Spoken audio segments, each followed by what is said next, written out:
Bueno, tiñades deixados a semana pasada unha pregunta. Finally, vale, excepcións. Try catch. Podíamos declarar throws, é dicir, paso ya a bola a clase que me chamou a mí. Tiñamos a sentencia finally, que era como un default, pero había 3 casos no finally, non? Caso de que non se capturara ningunha excepción, caso de que, perdón, que non se producira excepción, as instruccións que están no finally execútase, sí? Situades vos máis ou menos. Caso de que se detectase se producise unha excepción no bloque try, se hai un catch, e o catch non interrompe a execución, se non ten un system.exit0, execútase finally, non? E despois síguese na seguinte instrucción ao bloque try catch finally. E caso de que se produzca unha excepción e non se capture, que é o que pasa? Finally execútase. E despois de finally, que é o seguinte que pasa? Eso é o que vos preguntaba. A ver, nadie o... Pois seguiré, eu non me lo vou dicir. Se tal pregunto polo exame, así aprendédelo. Vale. A ver, que pasa nese caso? Vale? Veña, pois veña, seguimos. Recursividade. Bueno, xa bichedes recursividade, non? Que é a recursividade para vos? A ver, dicirme.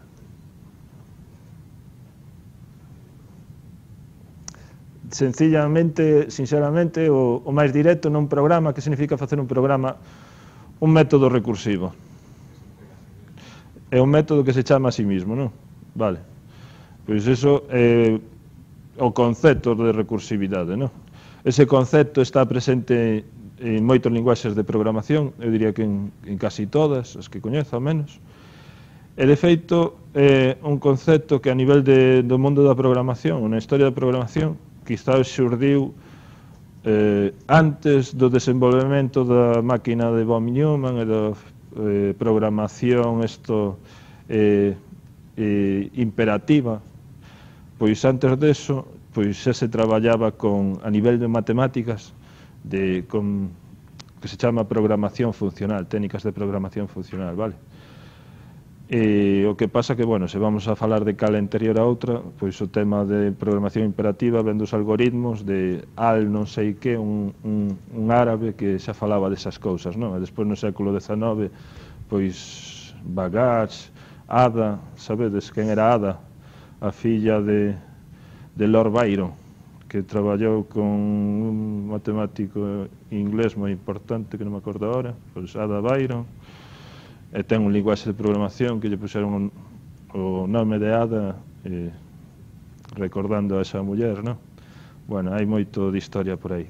Pero que foi antes, o que é programación imperativa ou a programación funcional? Pois non sei. A programación funcional que, bueno, pois é outra forma de enfocar a programación, de facer programas distinta a de facer ter algoritmos, ter instruccións que se van executando paso a paso, que despois podemos ter estruturas repetitivas, vale? E como é? Pois é un pouco, a idea é esta da recursión, vale? Que uns métodos se chamen outros métodos. Claro, a min, cando se trata de ver estas cousas, eu tampouco non coñezo moito estes linguaxes de programación funcional, non teño aplicado estas técnicas recursivas, pero a idea que me queda sempre é que realmente seguindo estes métodos se poden resolver ao mellor os problemas que estamos facendo de forma iterativa de outra forma. É o que vos vou amosar nesta clase. Como en Java, a pesar de estar orientado moito hacia programación imperativa, pois tamén ten estas construcións para permitir este tipo de aproximacións. Que en certos casos, e verémoslo hoxe, pois teñen unha ventaxa moi clara, vale? Son ao mellor casos moi particulares, pero que están aí, e cos que nos vamos a topar, vale? Entón, eso é o que vamos a ver na clase de hoxe. Que é a recursividade, pois, vaya, como está isto, está bastante mal. Esperade que volvo a lanzar a ver se pode poñer un poquinho mellor.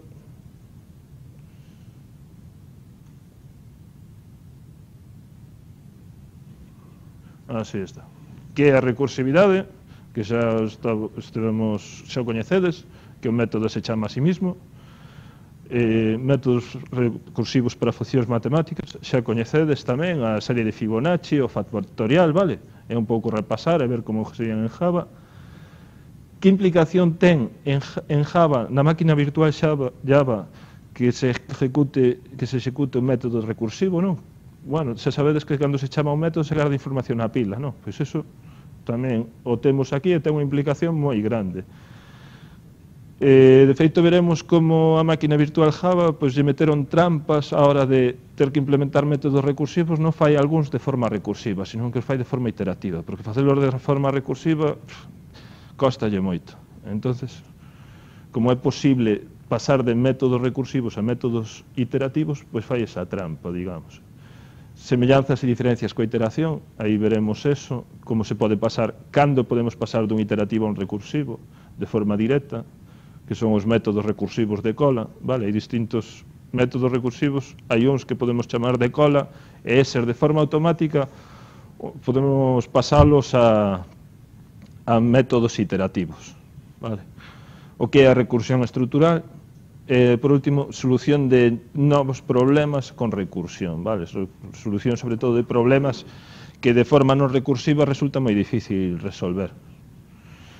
Vale. Por outra parte, na práctica pídesevos que resolvades unha parte de forma recursiva, vale? En principio, sei que non está claro como aplicar un método recursivo a ese problema, porque o problema en sí non é recursivo. Tendes o problema, estou falando de ver que cando un alumno se quere matricular dunha asignatura, comprobar se ten aprobadas todos os requisitos desa asignatura, non? Eso podese facer facilmente de forma iterativa. Bueno, pois veremos tamén como poderes tratar eso para facelo de forma recursiva, vale? Habría outros problemas que sí que terían natureza recursiva e que sería mellor unha solución recursiva. Nesta práctica, eu inicialmente pensara en facer, por exemplo, que cando das de alta unha materia, tuverades que sacar unha mensaxe con todas as materias que son prerequisito desas. Eu digo, esta materia ten como prerequisito programación 1, pero programación 1, a súa vez, ten como prerequisito arquitectura de ordenadores. A arquitectura de ordenadores que pudera ter outras como prerequisito, non? Como podería sacar todos os prerequisitos dunha materia? Ocúrresevos. Ir aos anteriores. Pero hasta cando vas chamando? Como sabes cantos veces tes que chamar hasta que unha materia non teña requisitos? Podemos fixar un límite, non? 50 materias. Pero se pasamos a 100 materias, terías que cambiar no teu programa o de que, bueno, a mellor poderíase facer un do, while, not requisitos, non? Pero normalmente hai problemas que requiren fixar unha profundidade, entonces hasta que non chegas a esa profundidade, pero non sabes cando vas a chegar, non? Bueno, dirémoslo. Pois ese sería, vais ben, un problema estrutural que non...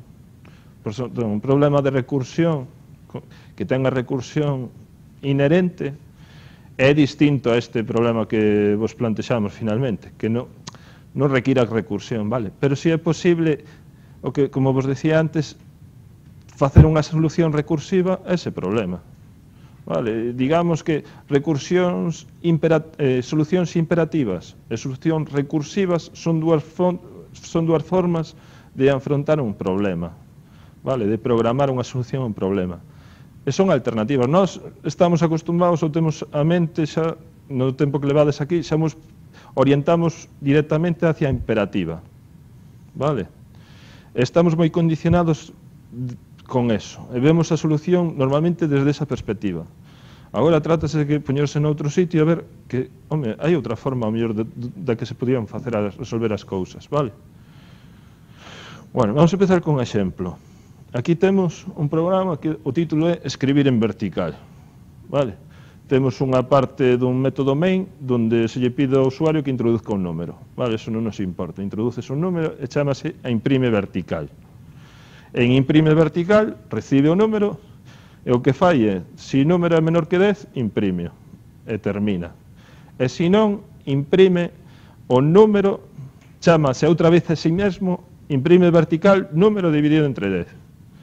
E despois, unha vez que fai eso, chama a imprime o resto de número entre 10, vale? É dicir, temos un método recursivo aquí, sí, non? Porque imprime vertical dentro ten unha chamada imprime vertical, vale? Que é o que fai este programa? Pois vamos a ver. Vamos a ver, pasámoslle un número. Que número lle pasamos? A ver, 4, 6, 8. Pasámoslle 468. Vale, entonces chamamos a imprime vertical 468. Eso é o que estamos facendo aí, non? Número é menor que 10? Non, por tanto faremos o else. E chamamos a imprime vertical 468 dividido entre 10. É dicir, imprime vertical 46, non?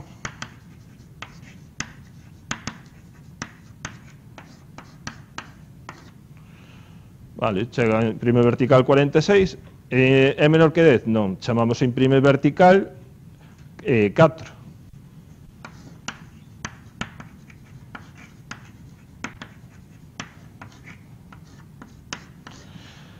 4 é menor que 10? Sí, entonces imprimimos 4, non?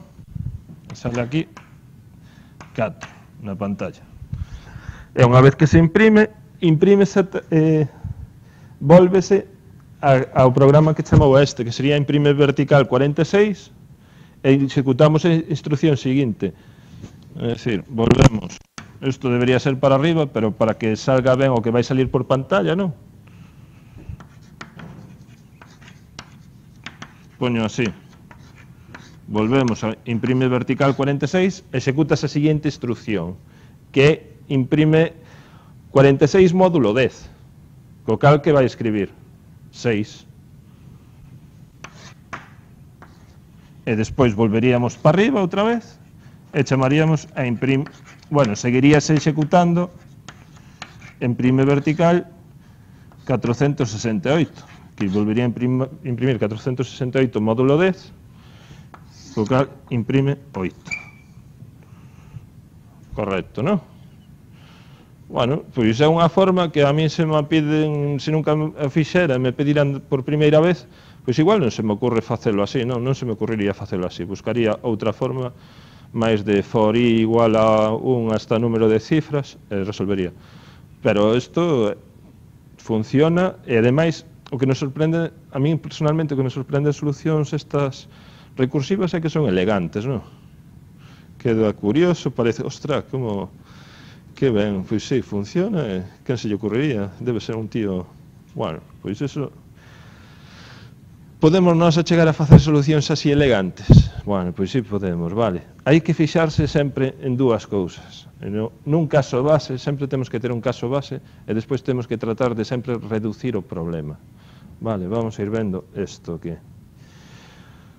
A recursión, bueno, por definición... trátase de que un método chamas a sí mismo, non? E por que podemos resolver problemas con recursión? Ou dito de outra forma, en base a que principio funciona a recursión, non? Pois eu diría que en base ao principio podemos ver aquí o principio xeral este de como enxeñeiros o que tendes que saber, da igual en programación, electrónica, outra cosa, que para resolver un problema que hai que buscar sempre problemas máis sinxelos a ese problema. É dicir, non vamos a resolver o problema complicado, vamos a tratar de encontrar problemas máis sinxelos e vamos a ir resolvendo os problemas sinxelos, non? E unha vez que os teñamos, pois xa temos a solución ao problema complicado. Vale, esa ten... Despois da carreira de estudiar agora 4 anos, antes 5, é o que che queda. E con eso vas a todos lados. Na recursión tamén se fai isto, vale? Porque, se vos fixades, cada vez que facemos unha iteración aquí, o que tratamos é de resolver un problema máis sinxelo. Vale? Imprimir en vertical 446 é máis fácil que imprimir 468. E imprimir en vertical 4, moitísimos máis, non? Entonces esa é a idea en xeral de isto, e bueno, non ten máis que a curiosidade de velo desde ese punto de vista, pero a mí pareceme interesante, non? E despois, como podemos construir nos métodos iterativos? En que nos temos que fixar? Pois temos que fixar en que sempre temos que ter polo menos un caso base. Podemos ter máis de un, vale? Pero sempre temos que ter un caso base.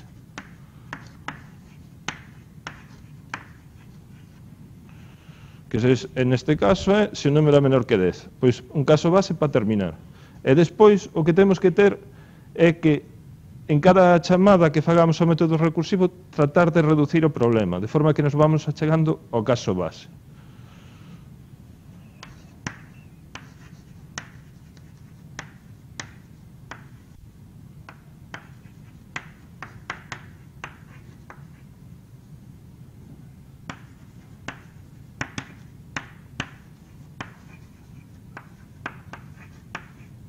Ben, vedes a idea clara aquí, non? Entonces, cando queiramos facer algo recursivo, temos que buscar esas dúas formas. Vale, aquí tamén teño o tema este da recursión estrutural, que veremos cara ao final da clase, mes ben, e que refírese ao feito de que unha clase conteña por exemplo, o exemplo máis típico é o das carpetas dun directorio. Unha carpeta pode ter dentro ficheiros, pero tamén pode ter outras carpetas. Vale? E esas carpetas, a súa vez, poden ter outras carpetas. Vale? E como eu teño outro exemplo no que traballo moito, que actividades educativas. Unha actividade educativa pode ser un curso, pode ser unha lección, pode ser un exemplo, que fagades un exercicio. Unha actividade educativa pode ter dentro outras actividades educativas. Vale? Dependendo do problema, ao mellor poden ser...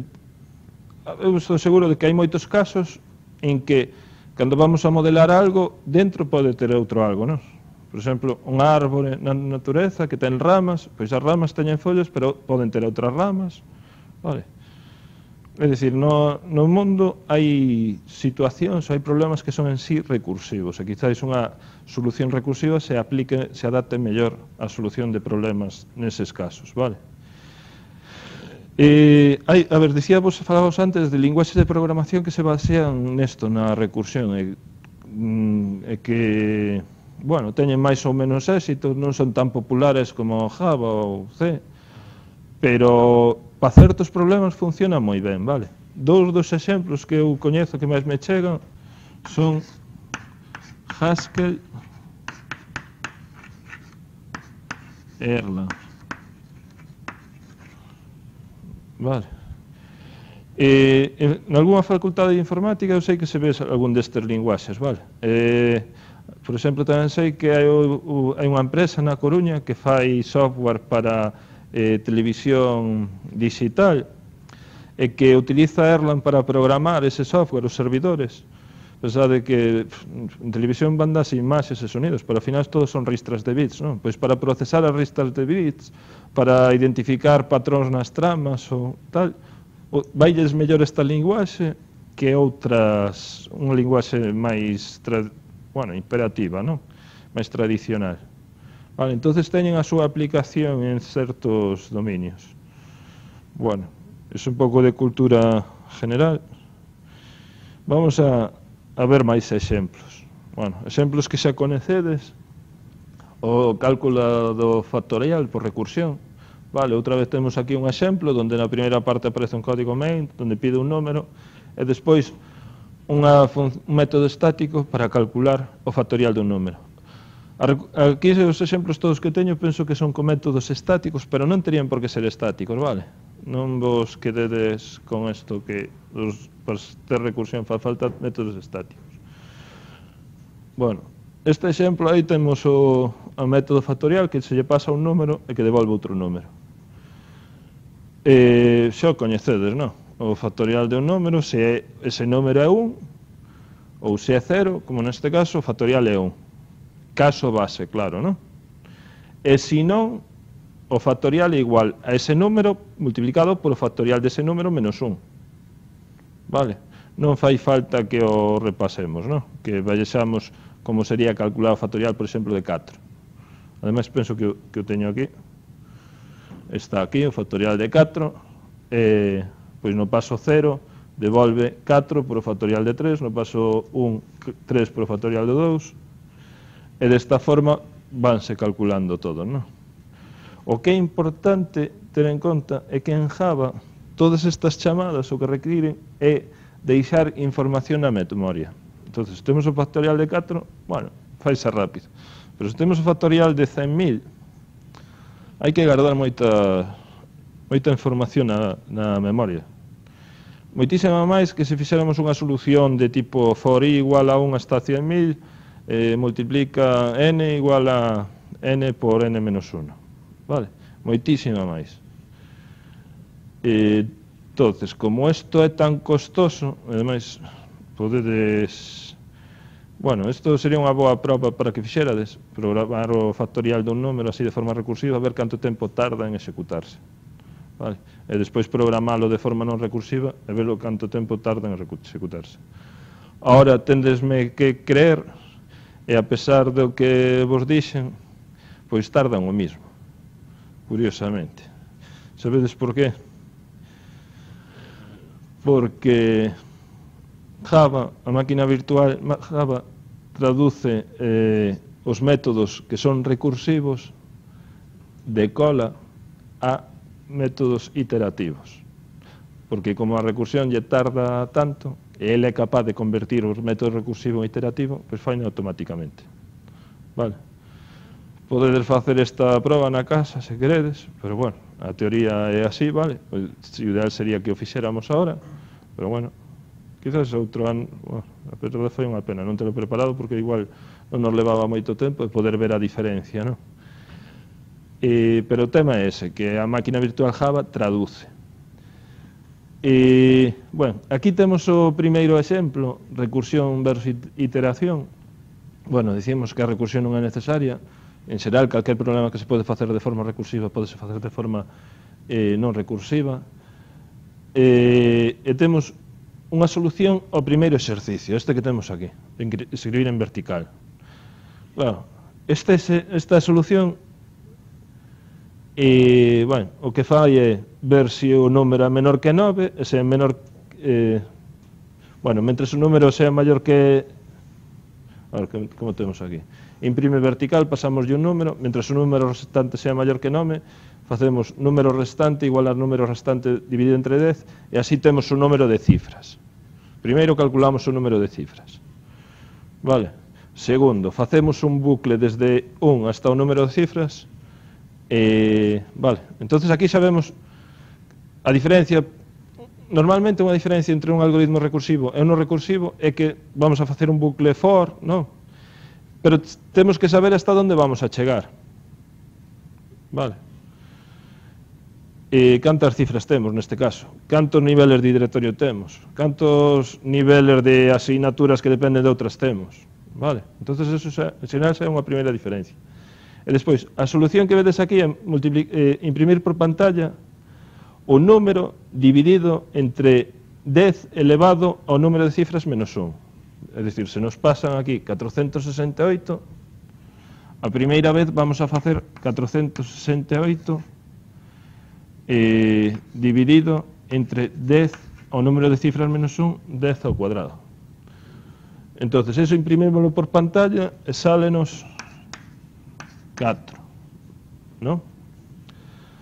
Segundo, modificamos o número e quedámonos co resto dividir entre o número entre 10 elevado ao número de cifras menos 1. Entonces, 468 módulo 10 ao cuadrado igual a 68.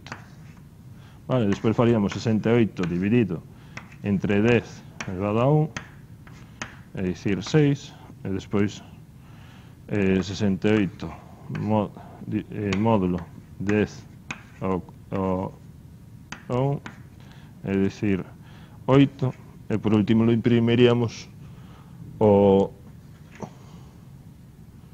8 dividido entre 10 elevado a 0, que é 1, non? Entón, sálenos así 8. Vale. A ver, lóxicamente, chegar a este algoritmo a partir do outro, que tiñamos recursivo de forma automática, non parece moi factible, non? Non é factible, isto non é pasible, vale?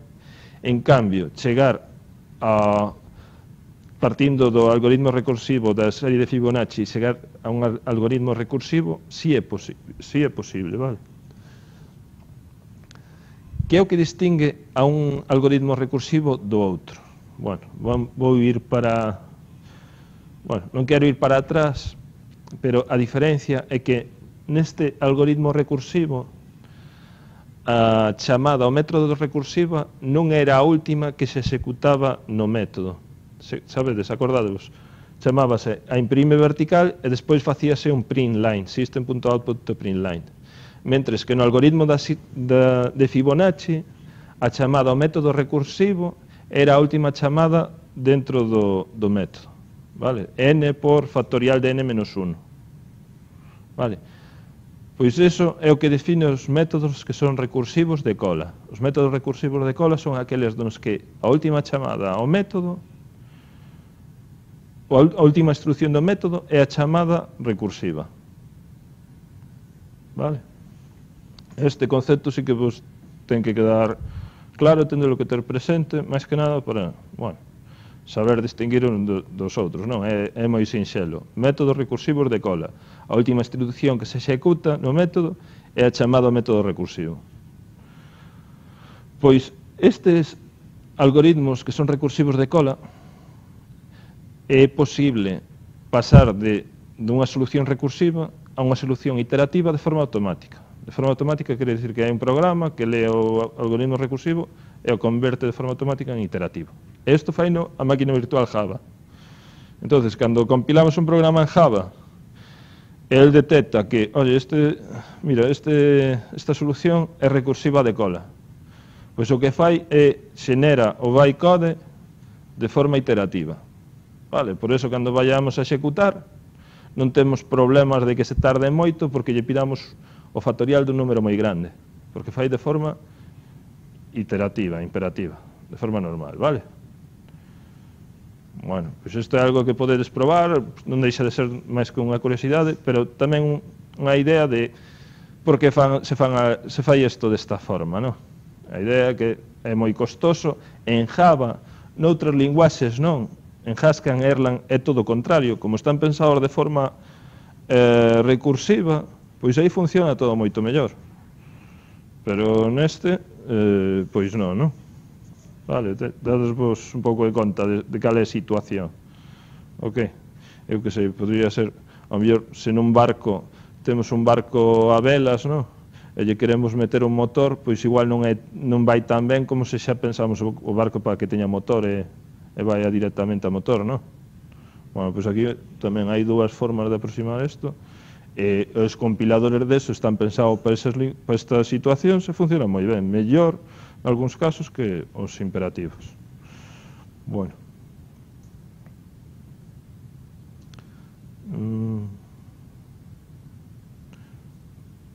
Bueno, vamos a ver o que é a recursión estrutural. A recursión estrutural é esta que vos contaba dos directorios. Se temos un directorio que a súa vez pode ter outros directorios e documentos, pois iso ten unha recursión. Como se modela iso en UML? Bueno, pois modélase da forma que tendes na transparencia. Esta forma de modelar non é directa, vale? Aquí o que temos é que entendemos que hai unha clase abstracta, que é elemento directorio, da que non vamos a crear obxectos directamente desa clase. Vale? Porque nós aquí nun directorio non temos ningún obxecto que sea elemento directorio. Ou son directorios ou son ficheiros. Vale?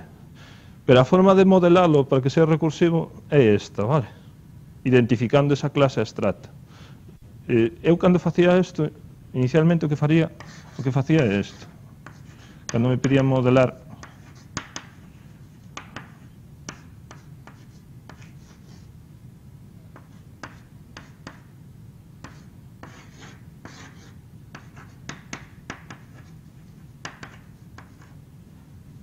entendedes?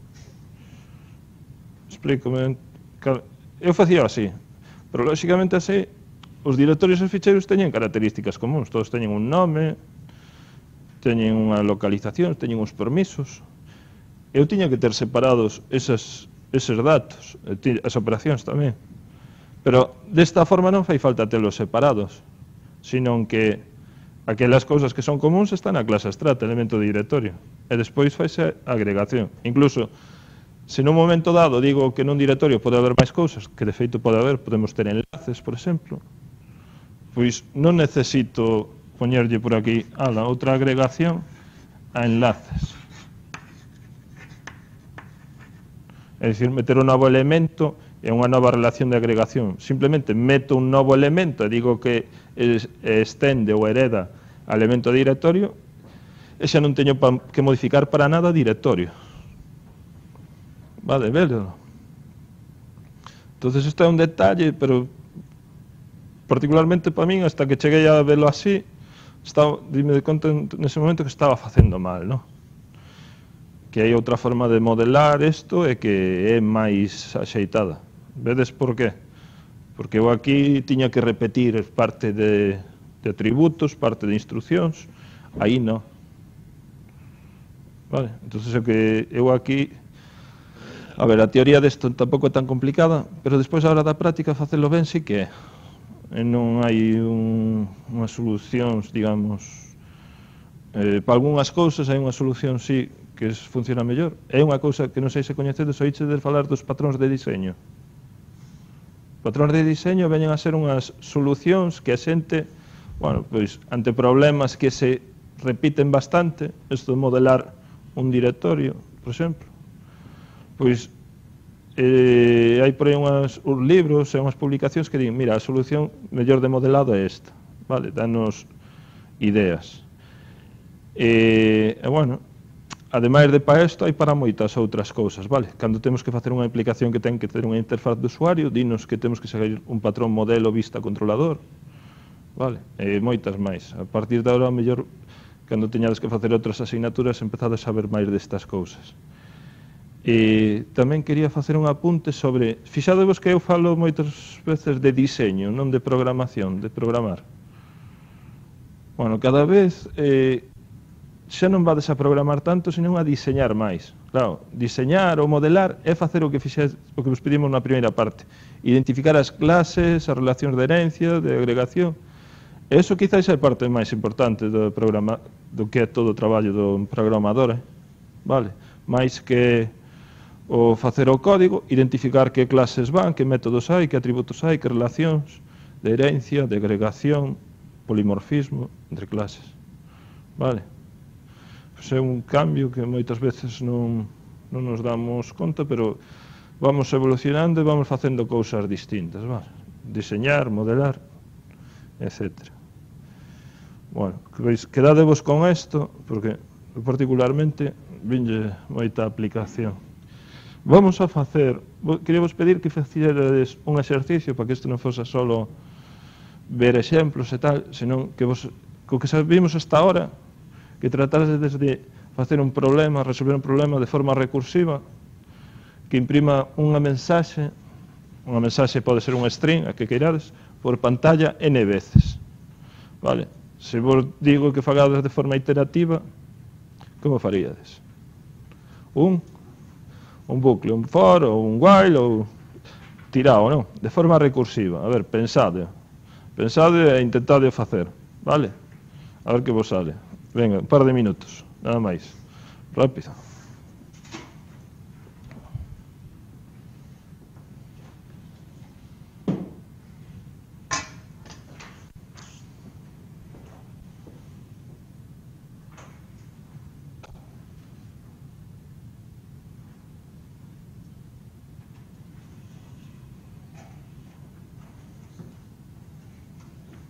Caso base. Cal sería o caso base?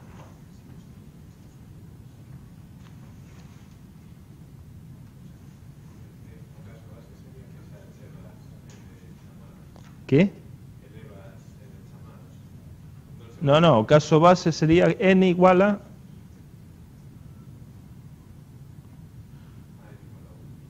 n igual a 1. Se n igual a 1, imprimimos un mensaje. System.out.println, mensaje. Terminamos. Caso genérico. n distinto de 1. Entonces, que temos que facer?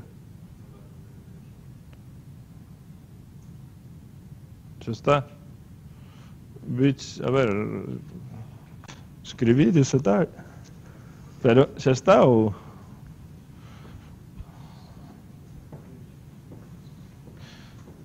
O tema é pensar sempre nestes términos, caso base, caso n. E isto en matemáticas, eu recordo que facíamos moitos, había moitas demostracións que eran así, non? Non estades vendo, non bichedes o ano pasado moitas demostracións en álgebra que eran así de...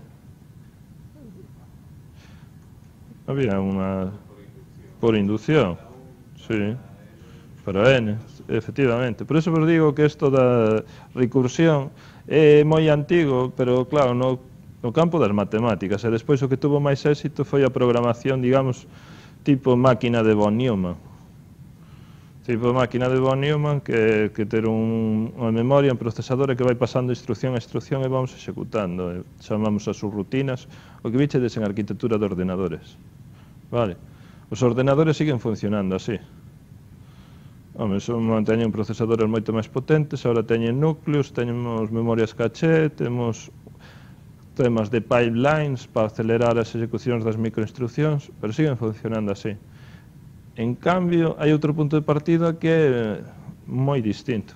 E pensade tamén que eses linguaxes Haskell e Erlang, ainda que son recursivos, pois execútanse sobre máquinas de von Neumann tamén, vale? Non hai máquinas recursivas directamente, vale? Que podría ser outro tema de investigación.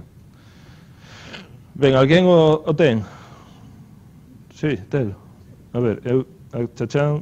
non teño solución. Pensaba que a tiña. Vale, entonces vamos a pintala na pizarra.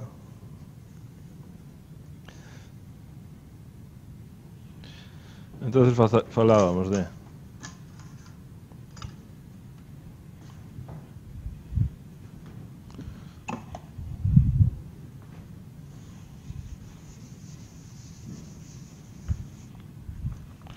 Temos un método void. Bueno, pode ser public static void. Vale.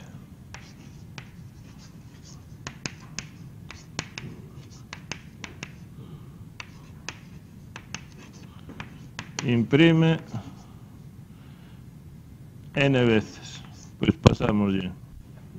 Vaya. Vamos a poner así. Public static void imprime n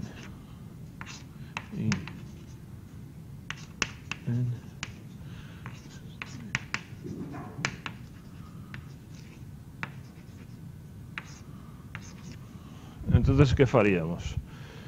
If n igual a 1,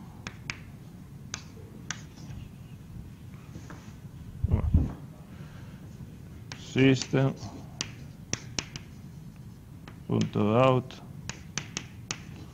println m. Correcto. Else temos que chamar a imprime n con n-1 e temos que volver a imprimir o mensaxe. Ou podemos imprimir a mensaxe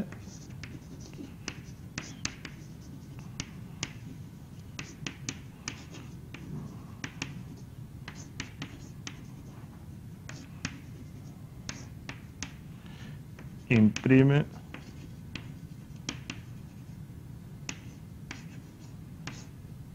n-1,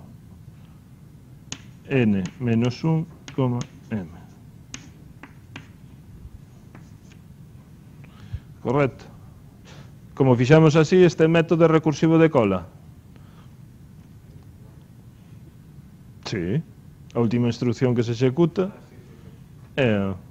bueno, daría igual que puxéramos if n distinto de 1 facer isto, else facer isto, porque a última instrucción que se executa Nese caso tamén é imprime M. Vale, ainda que despois veña un else máis cousas. Seguiría sendo recursivo de cola. No. Sí, dunha única chamada. Dunha única chamada. A última instrucción que temos nunha chamada ao método máis reducido, digamos, é a chamada recursiva. Vale. Lóxicamente, eu isto podería darlle a volta, non? If n maior que 1, escribe isto, e se non, escribe isto. E seguiría sendo recursivo de cola. Deixaría de selo se a isto lle cambio orden. Vale, entonces estaríamos no caso de imprime vertical, pero tal como estemos é recursivo de cola. Vale? Bueno, pois vamos a ver máis exemplos, a ver se vamos vendo tamén o interese desto. Vale, chegamos agora ao momento de relacionar isto co que tendes que facer no proxecto. Calcular todos os números dunha lista. Imaginade que temos un array list con números.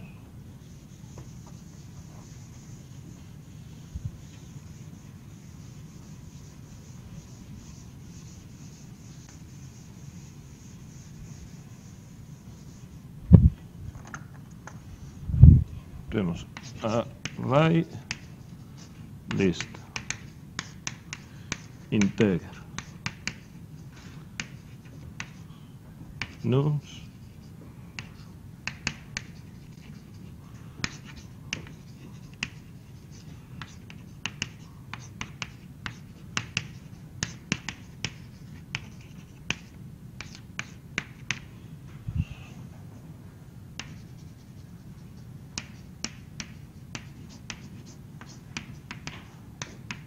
que é add list ou add? Non me acordo ben. Penso que é add list, non? No. Add? Que? Add, non? Add, pois 4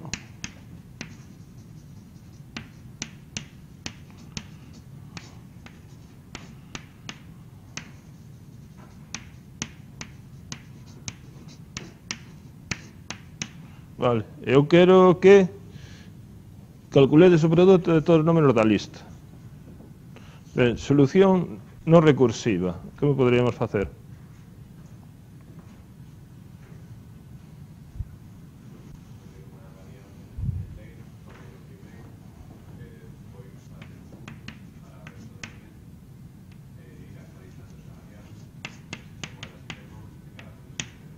Sí, non?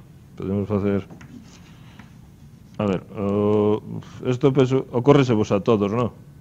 Non tendes...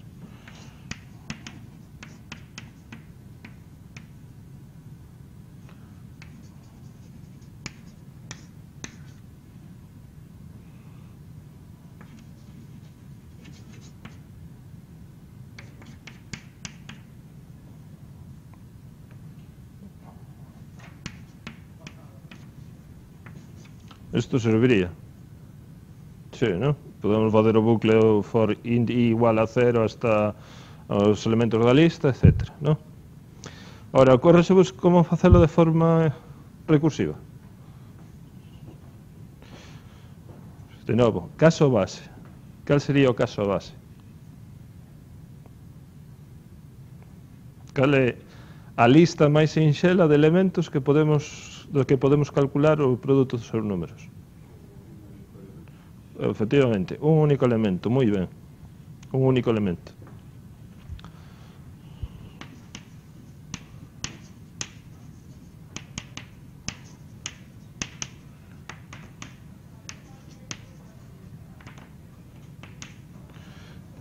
Caso xenérico. Temos que pídenos calcular o produto de todos os elementos dunha lista. Aquí temos 3.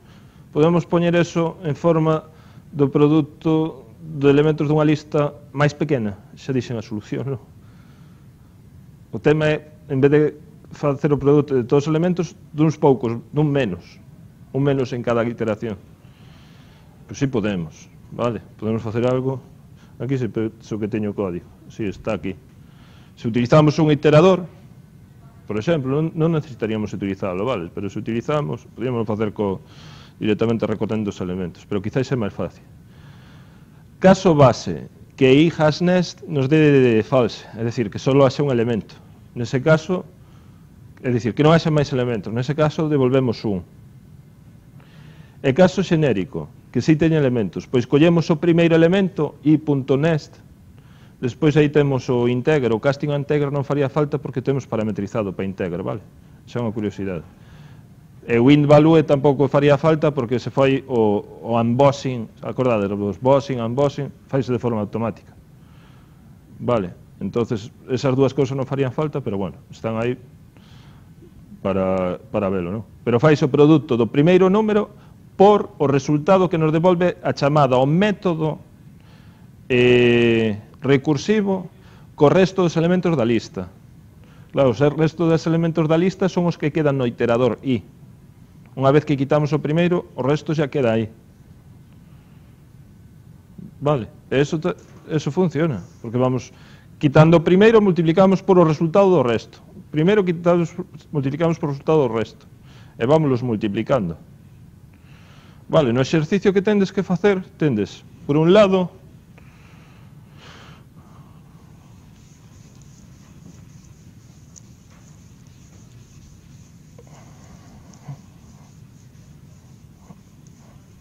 unha lista de materias aprobadas.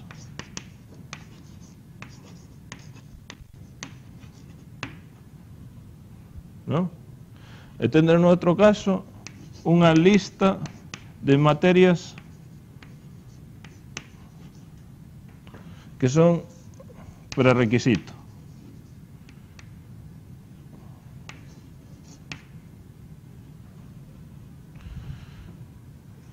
Entonces, podedes facer algo como isto.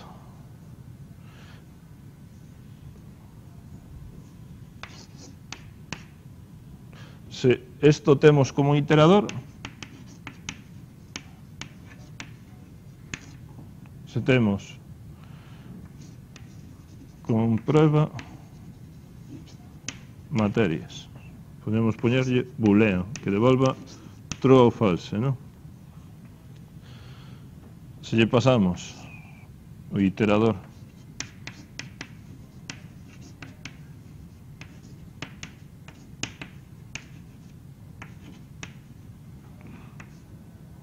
e o array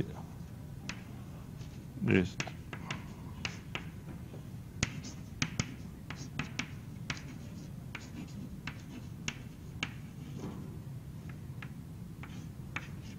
vale, aquí convería parametrizar para as clases concretas de materia, vale, sabedes o que me refiro, convería parametrizar.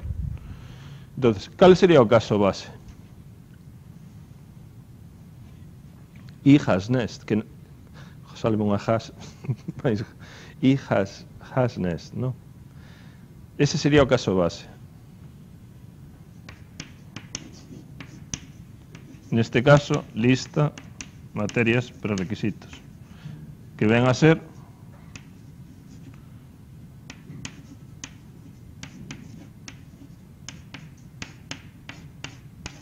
se lle poño aquí un no, se non teño prerequisitos, xa está, non?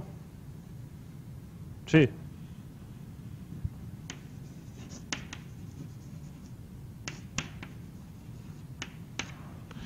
Else. Bueno, non vou seguir, pero que habría que facer? Ver si a primeira materia desa lista i.nest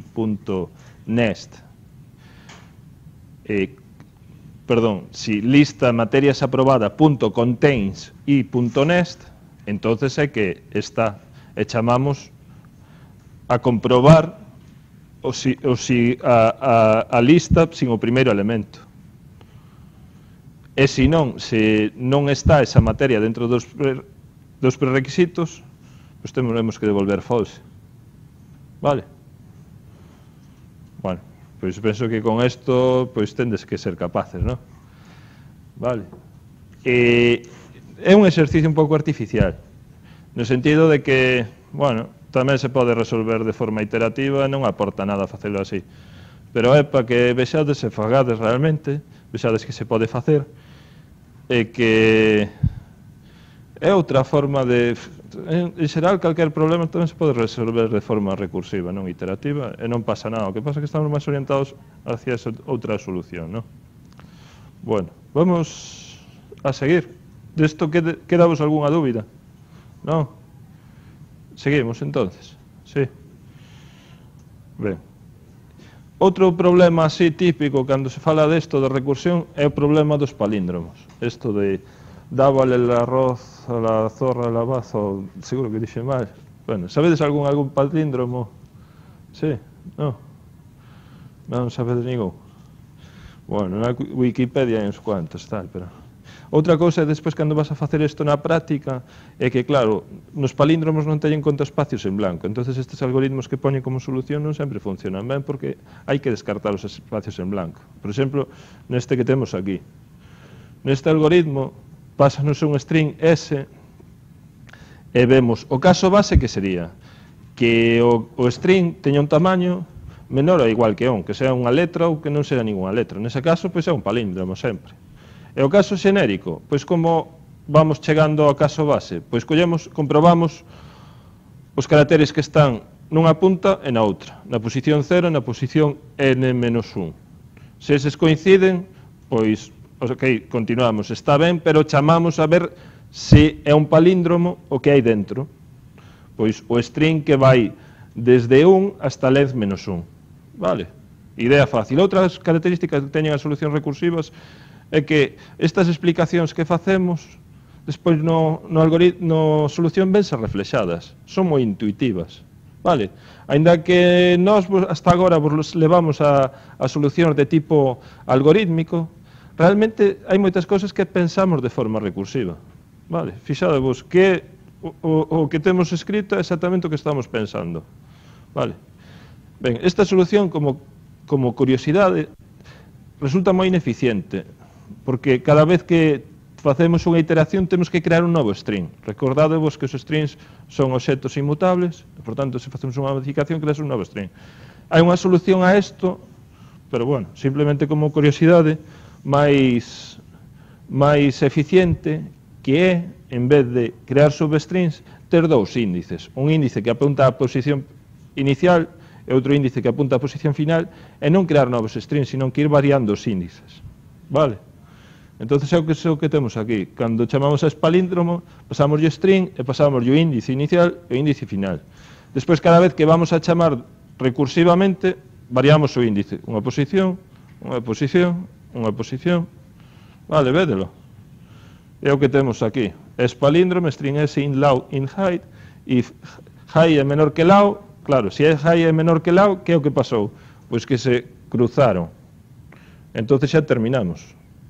Xa non hai que comprobar nada máis. Caso base. Vale? Isto depende se o número de letras son pares ou impares. Se me piden...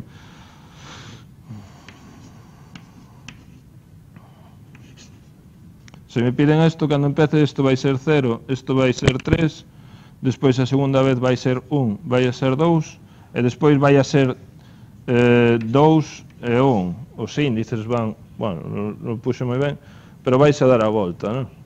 Entonces, no, perdón, 2 e 3, no.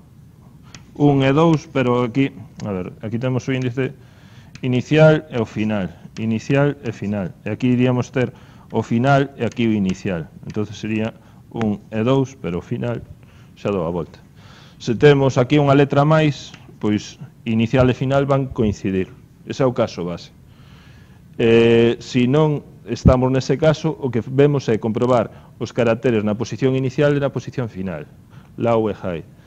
Se non coinciden, terminamos. Mira, isto non coincide, xa non é palíndromo. Se si coincide, pois vemos, avanzamos un o menor, avanzamos un o maior e comprobamos, vale? Pero non estamos modificando o string. Bueno, como curiosidade, porque eu insisto moito, agora non vos preocupedes por temas de eficiencia, de facer as cousas que funcionen con menos memoria ou que funcionen máis rápido. Outro exemplo, este é outro exemplo típico, cálculo da serie de Fibonacci, non? A serie de Fibonacci, pois non é máis que un valor da serie Fibonacci é igual á suma dos dous valores anteriores, empezando porque o primeiro valor é 0 e o segundo é 1. Entonces calcular o valor enésimo da serie de Fibonacci é igual, por definición, a suma do valor anterior e o valor dúas veces anterior. Isto ten unha natureza recursiva clara e a solución é a que temos aí. Temos dous casos base, isto é algo distinto ao que vimos hasta ahora, vale? Podemos ter máis de un. E o que devolvemos nun caso xenérico é chamar a Fibonacci n-1 e n-2, vale? Non hai máis que dicir, non? É directo e este algoritmo tamén ten outro, igual que outro que non era moi eficiente, tiña unha solución máis eficiente, aquí tamén non é moi eficiente porque cada número da serie Fibonacci calculase dúas veces. Pero, bueno, non nos interesa, non? Buscar solucións máis ou menos eficientes. Outro exemplo, calcular o máximo común divisor de dous números. Bueno, pois a forma de... A primeira solución, fuerza bruta, pois sería empezar o máximo común de divisor de dous números pode ser un número entre 1 e o mínimo de ser dous números, non? O máximo común divisor de 4 e 8 é 4, porque divide a 4 e a 8. O de 3 e 7, pois é 1, porque non hai ningún número que son dos números primos, tal. Pois entre o número, pero o máximo común divisor estaría entre 3 e 1, sabemos, non? Entón, o que podemos facer é empezar polo o que di aí a primeira solución, empezar por un número máis pequeno dos dous e ir baixando hasta 1, tratando de dividir os dous números. Vale? Entón, eso sabémoslo facer de forma iterativa. Facelo de forma recursiva é unha solución? Pois sí, en base ao algoritmo de Euclides, que é ese que está aí escrito, donde tomamos o resto ou un módulo de un número entre outro, pois ese módulo igual a 0, pois ese xa é o máximo común, o mínimo, isto que era, o máximo común divisor. E se non, o que facemos é esa serie de operacións. Poñemos T1 igual ao T2, T2 igual ao resto, e o resto igual a outra vez ao módulo de T1 entre T2, vale? Podemos facer un exemplo, a mellor, con, pois non sei, 21, non, é o típico, 24, bueno, é que me salen exemplos faciliños. 24 e 18. Bueno, 24 e 8. No, 24 e 8 xa está. 24 e 12. Ben. 24 e 12. Pois 24 módulo 12 dame 2. Bueno, aquí xa me dá de forma directa, non? Non. Claro, que terían que ser números. Bueno, non me sale ahora ningún, pero bueno, tampouco vou a poñer a demostrar aquí cousas matemáticas, tal. O tema é ver isto é así, este algoritmo está así, como sería a solución recursiva? Pois, nada, trasladar a un método en C o que temos aí no algoritmo. No algoritmo o que temos é m módulo d módulo n, se o resto desa é 0, pois xa temos a solución é n, e se non devolvemos o máximo común divisor de n, m módulo n. Vale, que é o que facemos aí que cando cambiamos r igual a t1 módulo t2. Vale, é un pouco máis extraño, non? Pero gracias a que Euclides chegou a esa solución, pois podémoslo utilizar. Hai moitos problemas que se resolven mellor por recursión que non por recursión, vale? Isto é algo que vos levo repetido bastante. O que pasa é que moitos destes problemas non vos vades ter que enfrontar a eles porque partimos de que temos as librerías xa feitas en Java, non? por exemplo, problemas de ordenar. Vale, tenes na clase collections ou sort, que tendes que utilizar sempre que queirades ordenar, vale? Non vos poñades a facer algoritmos de ordenación. Pero como funcionan algúns algoritmos? Vale, para ordenación e para búsqueda hai moitos algoritmos,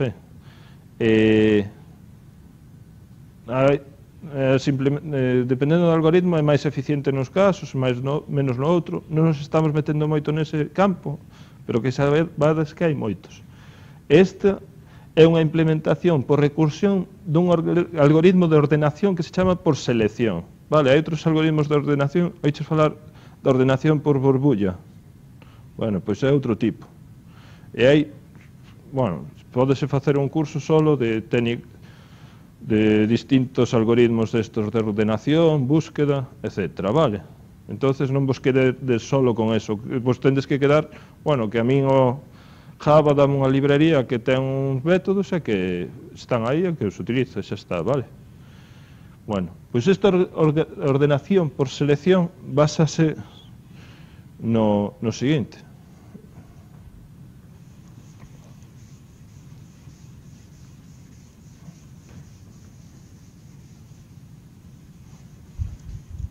Eu teño unha lista de elementos, por exemplo, números, 5, 4, 3, 6,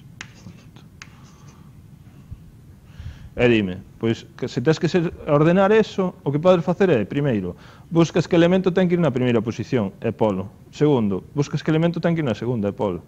Vale, unha tontería, non? Bueno, pois é un algoritmo, é unha forma de seleccionar, de ordenar. Despois hai outras, vale? O que vos quería decir. Esta non é das mellores, pero é unha delas. Entonces, primeira posición, vamos a fixar a primeira posición. Que elemento é o menor destes? Pois o 1, que está lá, non? Pois nada, o resto deixámoslo sin ordenar. Segunda iteración, esta é a primeira iteración. Segunda iteración, bueno, o primeiro xa está, vámonos a fixar no segundo, pois o segundo pois debe ser o 3.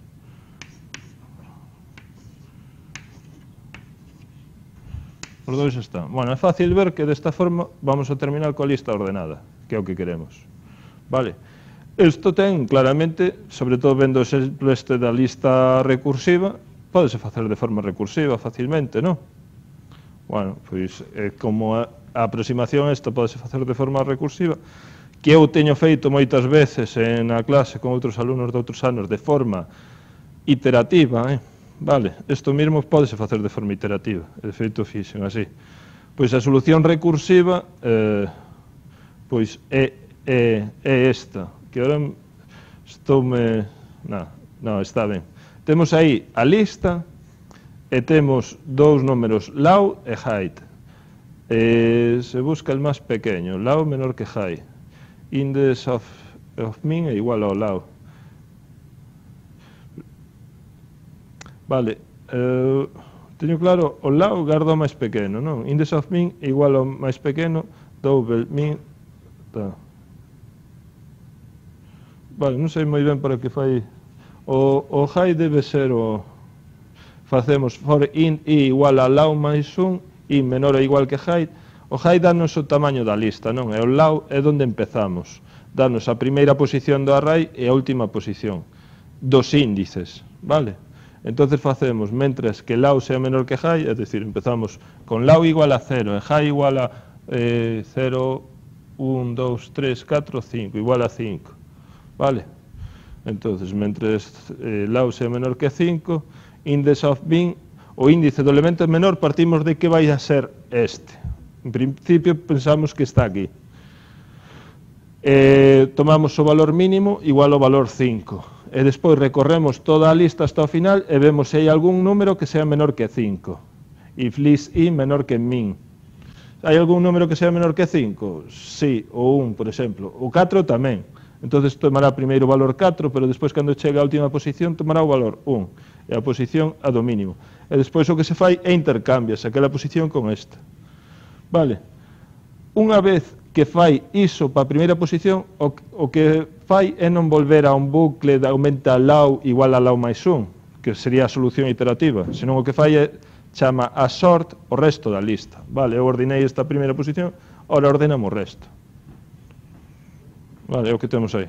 Pasar isto a iterativo é inmediato. Fixadevos, en vez de poñer aí sort, list, low máis un, high, é facer un for, desde aquí de arriba faríamos un for int igual a i igual a low, e aquí faríamos, bueno, low máis un, hasta que... E que é directo, vale? Por eso, estes métodos recursivos de cola é tan fácil pasalos a métodos iterativos. Dadesvos de conta do doado que é isto? Non. Non ves? Vale, é que non quería escribir no encerado porque despois non se ve no vídeo, pero se aquí, antes de if loud menor que high, se en vez de eso facemos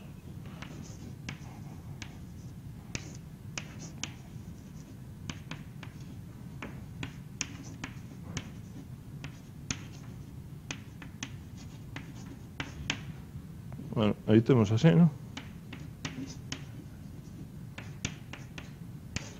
Bueno, incluso isto non faría falta poñelo, vale? Porque o loud xa nos ven de fora e teria que vir co valor 0. Se cambiamos ese if loud menor que high por isto e quitamos a última instrucción, creo que seguiría funcionando perfectamente. Porque cada iteración iríamos avanzando. Vale. Bueno, pues vese, eu penso que por lo menos a mí non me costa nada, penso que vos tamén podedes ver o doado que é pasar de un ao outro, non? Pero aí sempre temos, aí sí que temos o caso base representado e a solución. Bueno, sí o temos, non? O caso base sería eso, que low sea menor que high, menor ou igual. Pues perdón, aquí teríamos que cambiar. En vez de... Sí, no, mientras low sea menor que high. Unha vez que low sea igual a high, pois terminamos. Vale, está ben, estaba confundido. Outro exemplo.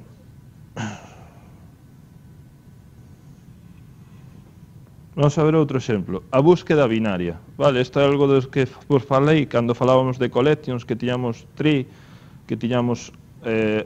os tree estaban relacionados coa ordenación, era fácil ter elementos nun árbore ordeados, vale? Bueno, pois é unha técnica de búsqueda que se chama búsqueda binaria, que só se pode producir sobre elementos que estén ordenados, vale?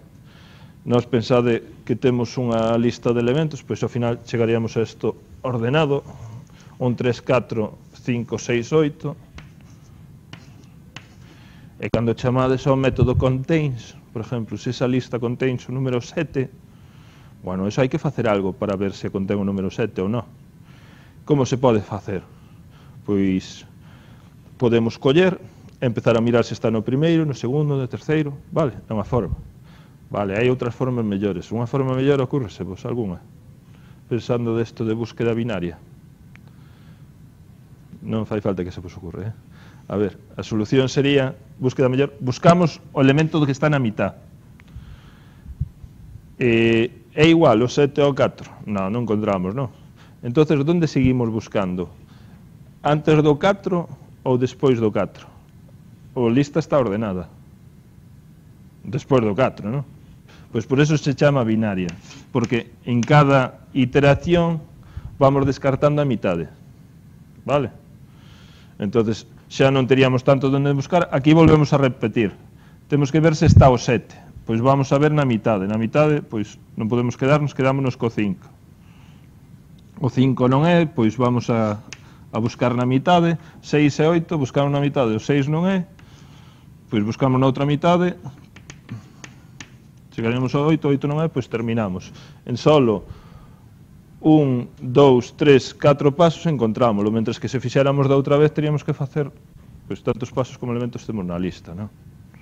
Vale, védelo. Como facemos isto de forma recursiva? Pois temos un método recursive binary search, búsqueda binaria recursiva, temos unha lista, temos algo que temos que buscar e temos os índices, o elemento a posición máis pequena e a posición máis alta. Vale, temos esos 4 parámetros. Entonces, outra vez, caso base, que low sea maior que height. É dicir, xa buscamos tanto que nos pasamos. Entonces non encontramos.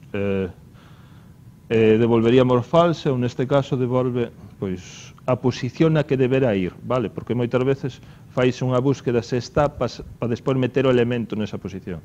Por eso se devolve menos la ou menos un. Devolvese a posición na que deberá atoparse ese elemento, vale? Porque aquí o normal sería devolver falsa, vale? Solo intentamos buscalo. Pero estes algoritmos tamén se fan para poder facer máis cousas, vale? Entonces, se non estamos no caso base, o que facemos é ver o elemento que está no medio. Xa vedes que se fai unha división enteira, o que vos dicía, se non temos 3,5, pois quedámonos co 3. Se o que buscamos é menor que ese elemento, pois buscamos na primeira mitade. Se non, buscamos na segunda mitade. E se é exactamente igual ao mesmo elemento, pois xa devolvemos a posición, xa rematamos. Vale? Entonces, outro exemplo onde unha solución recursiva que naturalmente pensamos, oye, pois isto se fai así é mellor, pois témolo directamente reflexado aí. Vale. Un problema que eu vexo moi claro é que de forma non recursiva non sei como se podría resolver. Calcular o tamaño dun directorio. O tamaño dun directorio é igual ao tamaño dos ficheiros que contén máis o tamaño de todos os directorios que contén. Pero o tamaño deses directorios, a súa vez, é igual ao tamaño dos seus ficheiros máis o tamaño dos directorios. E así, mentres teñamos subdirectorios. Claro, se intentamos pensar unha solución de forma iterativa, podría facer un for para todos os elementos que teñan no directorio damo tamaño. E se eses elementos son directorios, pois tamén para eses damo tamaño, outro for e outro for. Pero cantos niveles de for fago? Non sei, cantos directorios canta profundidade de directorios pode ter? Non sei, non? Entonces, de forma recursiva, sí, é fácil facelo, é esta a solución. Temos un método que no getSize, damos tamaño, pasolle un directorio, un ficheiro. Un ficheiro pode ser un ficheiro ou un directorio, vale? Eso é algo bo tamén que temos en Java. Entonces, o primeiro que temos é caso base, que o ficheiro non sexa un directorio. Nese caso xa podemos dar o tamaño directamente, que é o que temos aquí abaixo. Entonces, o tamaño, sumámoslle o tamaño deste ficheiro, file.length. Caso xenérico, pois este é un directorio. Entonces, calculamos o tamaño de todos os ficheiros e directorios que están dentro dele. É dicir, un for indi igual a i0 e menor que files.length, size máis getSize files.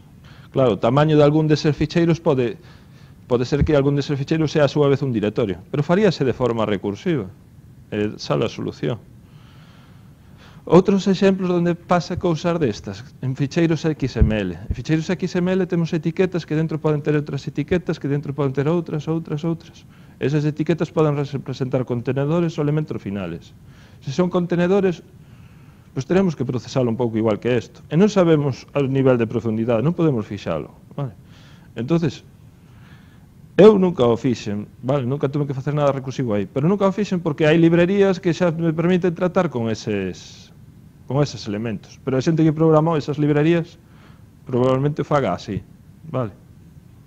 Sabedes, vedes onde quero quedar, onde se quere situar. Moitas cousas non temos que facer porque están en librerías, pero realmente alguén ten que facer as librerías. Ao mellor toca vos algún día facer unha librería destas, ou algo que trate con isto, algo que trate con temas de procesamento de tramas nunha televisión digital. Ese tendes un tema onde non podedes fixar os límites, pois oye, isto podría facer de forma recursiva.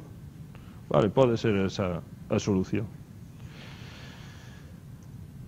E para rematar, pois un caso dun xogo que, bueno, que non sei se coñecedes o problema das torres de Hanoi. Sí, son os tres pavos. Algún máis coñece? Non? Bueno, pois esta é unha curiosidade, pero tamén algo moi conocido, cando en libros ou así sempre aparece este problema, e bueno, contovolo porque é unha curiosidade, pero non ten máis historia, é unha forma de ver que unha solución recursiva, que normalmente vades saber vos, si fais así, pois a implementación é directa, vale? Que é o elegante desto, que nos sorprende. A vos sorprende vos tamén estas solucións recursivas? Sí ou non? Sí, un pouco, non mola moito, está aí, pero bueno.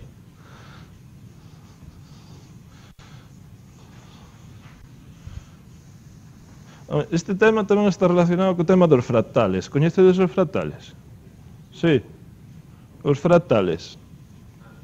Sí. Mirachedes algunha vez nun espello e vedes aí a vosa pupila, o reflexo do espello está reflexando a vosa pupila? Sí, ou conectas unha cámara. Iso realmente está infinito, non? Estás reflexando un outro aí está infinito. Bueno, pois isto é un pouco que temos aquí. O que pasa é que aquí en programación sempre temos que parar. Hai problemas teóricos falando desto a nivel de temos que parar, que un dos problemas máis que non nadie resolveu, ou é que é difícil tratar en programación con Haskell, con Erlang, programación funcional, é cando parar. Vale, encontrar o caso base. Porque hai unha das cousas que falan é a importancia deste caso base, porque facer unha mala programación aí é nunca chegar a un caso base, entonces queda o sistema funcionando sempre e nunca chega a unha solución. Entonces eso tamén é un pouco que vos insistí.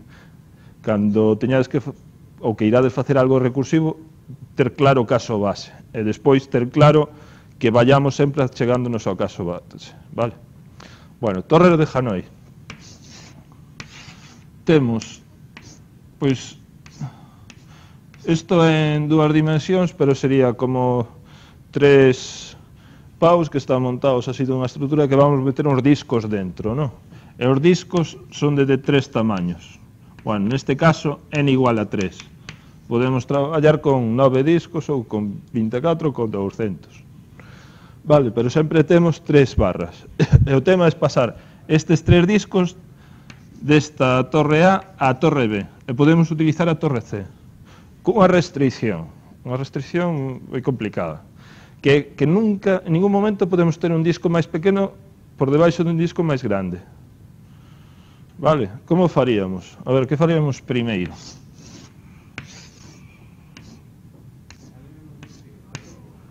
O B, dá igual, non? Pero o destino é B.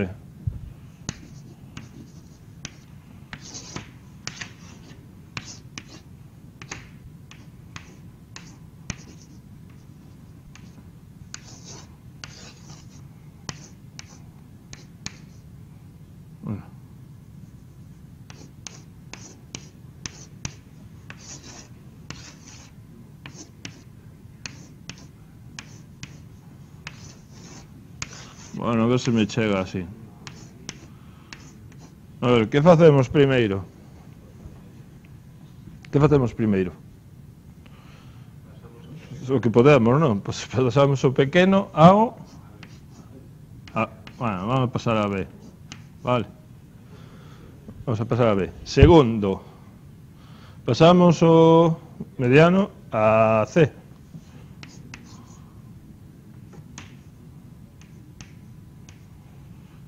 Terceiro,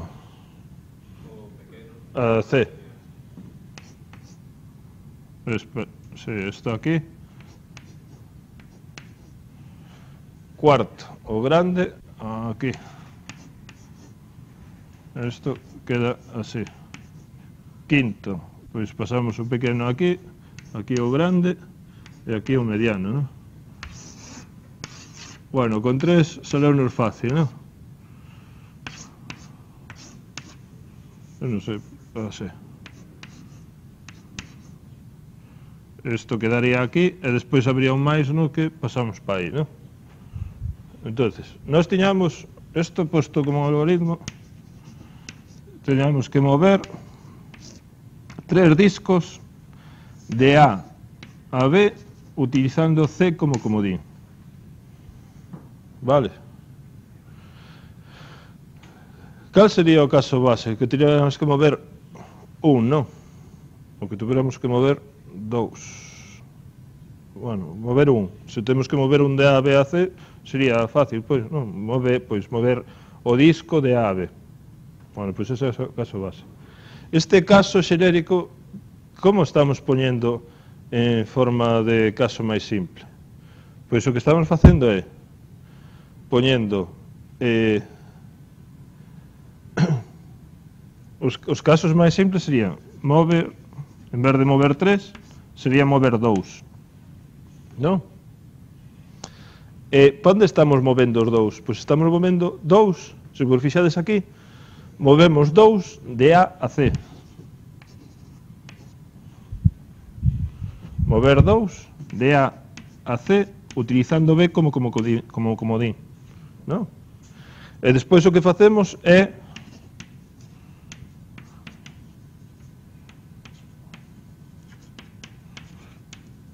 poño así, porque teríamos que decir, se llevamos dar instruccións a unha persoa, pois move disco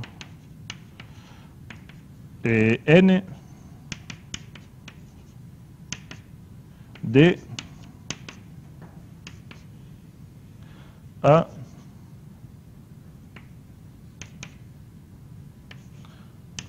A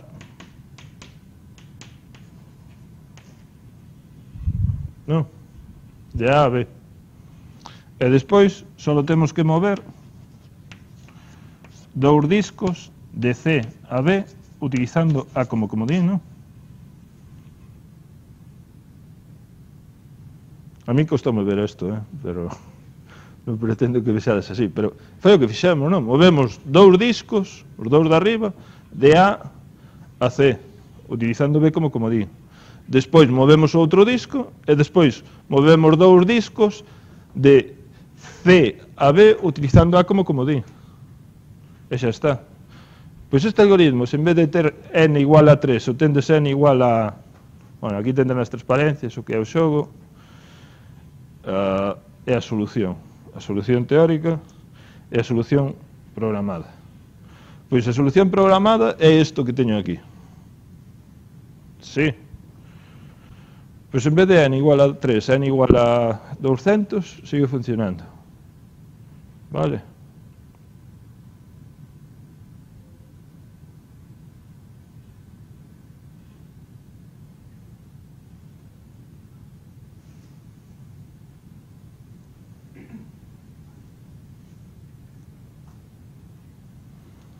E realmente, pois é unha...